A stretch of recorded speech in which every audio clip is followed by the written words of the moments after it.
Hi, everybody. Welcome to the championship round summary. Can't wait to break down two very good, very exciting championship games and their very exciting, very gratifying outcomes. Can't wait. What a weekend for spring football. I, I just don't, I just can't. I can't do it. I can't do it anymore. I can't do it anymore. I can't do it anymore. The fuck was that? What the fuck was any of that? We had four playoff teams, and only one of them finished the weekend looking even remotely competent. And it wasn't the team that's been winning all season.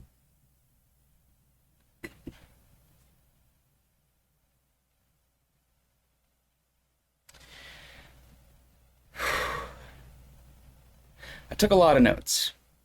I usually try to trim them down. This week, given that there are only two games, and given the football atrocities committed in those two games, I think it's worth doing the unabridged reading of my notes. So, I guess let's begin, because there's nothing else to do. Panthers, Stallions. The Michigan Panthers. Strong start. Unironically, Panthers were doing great. They were up 18-3 in the second quarter. Their defense is excellent. Bates looks great, too. Mariner's ridiculous. McCrary's great. Etling is okay. He has trouble just getting rid of the ball. He got sacked a couple times when it could have just gotten rid of the ball. But they were doing okay. Almost recovered a fumble. Just fall on it. I got really annoyed that they didn't. Great fake punt. And that's where the good stuff ends for the Panthers. We get to the third quarter. They pull off an amazing fake punt to Kai Nakua. The next play, they fumble it away to the Stallions. Speaking of the Stallions, I'm going to do something untraditional and jump right to the Stallions. They just could not get momentum early. Costly penalties in the first. Martinez making bad decisions on the ground. Blewett is great at kicker. Nearly disastrous muffed punt, then scoop and recover by Michigan the very next play. Finally a touchdown near the end of the half. Another roughing the passer. Yeah, penalties up the wazoo. And then nearly lost the ball by Marlon Williams. It was a bad first half for the Stallions. No other way to slice it. It was bad. Then Martinez throws a pick to start the half.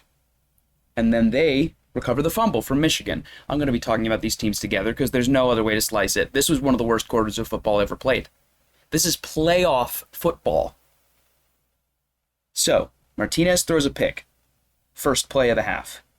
Fumble after the fake punt by Michigan, recovered by Birmingham. 2 plays later, Birmingham fumbles again. And then, punt from both teams. Finally, normal. This game's getting normal again. Just kidding. Michigan throws an interception. Martinez gets benched. The UFL MVP with the most rushing yards of any player in the league gets benched for Matt Corral, who hasn't started since, I think, week 2 or 3 of the season. Hasn't played a snap in a long time. He comes in, throws a pick his second play.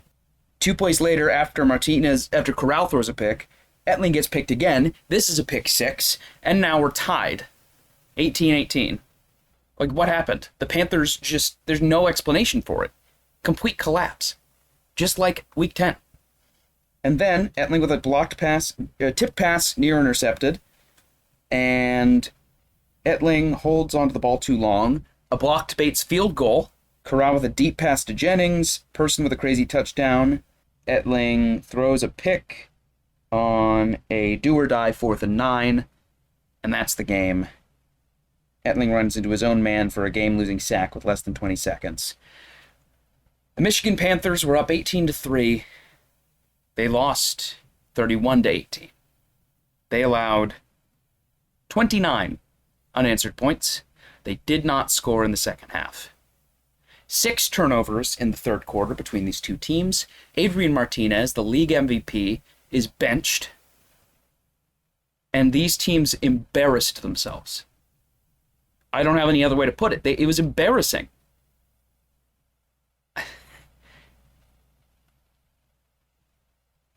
I listened to the game when it was happening live. And it was almost more believable hearing it than going and watching the highlights later and seeing it happen. The announcers were dumbfounded. You could tell. They were so bewildered. And rightly so. 6 turnovers in 1 quarter of football is unbelievable. And normally I'd say, wow, the defenses were great. And credit where credit's due. They did a great job of falling on the fumbles and making those interceptions. But a lot of them were really dumb fucking plays that should never have happened in the first place. And Matt Corral, I'll give him credit. He threw 1 interception. Afterwards, he immediately tightened it up and got them the W. Good for him. He should get a lot of credit for that. But this game was just an abomination. An embarrassment. Now, that's not to say there wasn't fun to be had. There was a sick, sort of twisted funniness to the game for being so ridiculous. It was insane. The Stallions were 9-1 and through multiple interceptions, multiple turnovers, I just don't know what to say. I don't know what else to say about this game. It was insane. Anyway, now, for the game, it's going to make my blood boil. Brahmas versus Battlehawks. The Brahmas. Defense is electric. Stevenson with an easy wide-open touchdown. Amazing. Justin Smith with a needle-threading touchdown from Garbers. Amazing. Garbers with some bad overthrows. He was not perfect. He was fine, but yeah, he overthrew the ball and underthrew the ball multiple times, one of which for an interception early in the game, which almost swung momentum the other way just to start the game. Pass rush is terrifying. Yeah, the Brahmas defense is so fast. It is so hard to do anything against them, and their defense won them the game, obviously. McFarland with a crazy 69-yard, nice, touchdown run. Garbers loses the ball for a scoop and score by Tamopenu, which almost gave the Battlehawks the momentum again. Stevenson with a crazy sideline catch. Their awful kicker, who's been one of the worst in the league after destroying, got seriously injured, like fractured his neck. He made 2 field goals, really clutch field goals, to keep the lead and give them a 2-score lead at the end of the game. Justin Smith nearly catches Garber's overthrow for a big gain. Second kick makes it a 10-point game. Their defense is relentless on St. Louis's final drive. Yeah, 410 offensive yards to St. Louis's 239. That speaks for itself, I think. Their defense just didn't let St. Louis do anything. Anything at all. Speaking of St. Louis, the Battlehawks. Sailors and Butler had some costly drops early. Amazing pick by Cameron Kelly in the first. Awkward flea flicker ends in a fumble lost to the Brahmas. So many weird and unnecessarily cute play calls that could have just been run or a short screen, anything simple. But instead we had to get so cute and so weird and designed, so many of which involved McCarron running on his bad ankle for some reason. McCarron runs it himself. It looked like a broken play. If not, there's indefensible play. Neutral zone infraction on a 3rd down against the Brahmas is costly. Needless penalties. Butler with a near... okay. This catch. Butler almost catches it. It really was like this much not a catch and this much a catch. And there was just enough not a catch to negate it. He mosses the defender, goes up, gets it over his head, bobbles it, and just as he secures it, he only gets 1 foot in bounds. It would have at least been at the 1 yard line or something. but it's incomplete. And the drive ends in, I think, just a field goal. And what a deflating moment for the Battlehawks. And that one is barely on them. That one I will not fault that team for. Butler did everything he could, just couldn't do it. Credit to him for giving it his damnedest. Yeah, that one stung. Schmidt with a field goal to get St. Louis on the board. Finally, Schmidt was good all day, for the most part, until right near the very end. McCarron hurt on a needless play to end the first half. For some reason, when they are halfway across the field, they're having McCarron throw short. If you have very little time, you either Hail Mary that thing, try to get it to the end zone, or kneel it. What does throwing it short accomplish? All it accomplished here was getting McCarron hurt again, which cost them arguably the whole game. Sorry. So many unnecessary calls. So many stupid decisions that put McCarron needlessly at risk. And then for him to just come back into the game, I mean, he was obviously in pain for so much of the game, and then just refused to leave. And I get the grit. I get wanting to do right by your team. But he was not the same player. He was not the same quarterback. You could tell he was favoring that foot all day. And of course you're going to. But at a certain point, you have to just be smart. You have to be sensible about what you are physically capable of. And it was clear that he just was not going to be the same quarterback. But I don't understand why they put him in that position. They put him at risk at the end of the first half when they gained absolutely nothing out of it anyway. Ridiculous. The defense is doing all it can. The Battlehawks defense was great all day. They got the scoop and score. They got several key stops that gave the Battlehawks a chance. And the offense just let them down again and again and again. Unnecessary roughness. Yeah, that was a stupid penalty. Pushing one of the Brahmas tacklers after the play was obviously over. So many undisciplined plays like that, costing them again and again and again. Sailors with some amazing runs. I will give him credit. He had some drops early, but his runs were really, really solid. They go for it on fourth, and Butler with a one-handed grab pulls it in, and Sutherland with a touchdown. Butler nearly gets two, but his feet aren't in. It happens. McCarron catches a pass on the two-point try. Again, for some reason, they're trying to make McCarron run as though he's capable of it. He's not. He wasn't before he was injured, much less now. I don't understand. My God. Becht, yeah. Here's the thing. This is what I think lost the Battlehawks the game. Wade Phillips was one of the most animated people I've ever seen. So excited on the sideline, cheering on his players, patting them on the back, giving them hugs, everything. And Becht, when they were only down 4, just looked so defeated. I don't get that. This is a championship game. And you're acting like you've lost already when there's so much game left. That attitude is going to lose you the game. And it did. Clearly. Because, as we get later, they get to the San Antonio 32. McCarron takes a costly sack. Schmidt misses the field goal. St. Louis has the ball down 10. Minute 50 to go. They can definitely win. They absolutely can win. The Brahmas defense is relentless, but it's possible. And McCarron throws either short, tiny little passes for very little gain, or home run balls that don't get caught. The long ones are dropped. They move, they get close, but they keep running the clock. They're running out of time. And for some reason, instead of actually just kicking the field goal and trying for the 4th and 12th play, they just keep passing it. They keep passing it.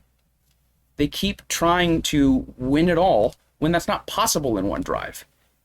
They just refuse to just kick the field goal and try again. And it's infuriating seeing them with like 20 seconds left and still pass, like slamming their head against the wall. Just kick it. I was screaming it at the TV. Just kick the ball. You're not out of the game. Why are you acting like it? That is the attitude of a team that is not going to win anything. Acting like you've lost when you're only down 4.